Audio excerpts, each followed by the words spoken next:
A low intensity, high impact game. I think that's the best way to describe Hearthstone Heroes of Warcraft. In a world that is constantly trying to go bigger, more explosive and outperform itself at nearly every step, not a lot of people try to create something that is essentially the distraction of your Netflix series on your second monitor. Especially not a large company like Blizzard. However, on a second monitor, while I'll do something else, that is exactly how I've been playing Hearthstone. For almost 4 years now. Hi everyone, I'm Tom, and a couple of days ago I asked myself a question. What is the game I have played the most of in my entire life?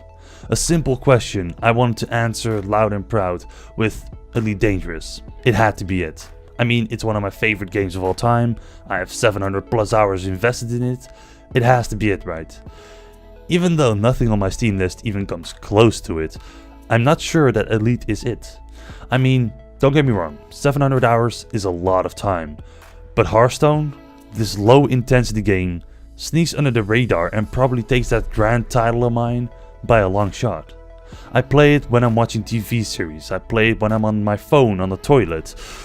And I almost do that every day, so how can it be that this seemingly unimportant game to me has me playing for what I'm guessing is 1,000+ hours.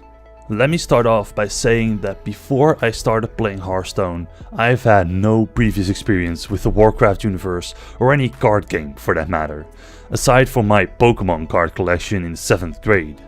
However, I did always have the desire to play things like Magic the Gathering and Dungeons and Dragons, but never got around to it because A, that stuff was expensive for a 7th grader, and B, in the year of 2007, I didn't know anyone who was interested in that type of thing. So 7 years later, 2014, in comes Blizzard with his new free-to-play magical card game, and from what I can remember I was hooked instantly. The bright colors, the whimsical music, the simple yet difficult way to build your own deck, picking and choosing what will work and what won't. Or if you're just out of ideas, just go to Reddit and copy and paste the best net deck you can afford. It all comes together magically, which should come as no surprise seeing that Blizzard crowns itself with the fact that they polish their game to the diamond standard. That diamond standard is visible nearly everywhere you look. Doesn't matter if you like to hang back from your hanging back session and watch some other people play it on Twitch. The diamond standard here is that the UI that Blizzard built in this game is so perfectly placed that it never interferes with the stream overlays you might want to put on it.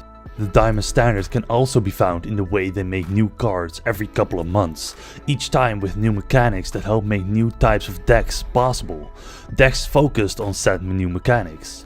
Or how about the diamond standard in monetization? The game can be played completely free with daily challenges that can be stacked up for 3 days in a row. Personally, however, I have spent $70 on card packs and arena runs.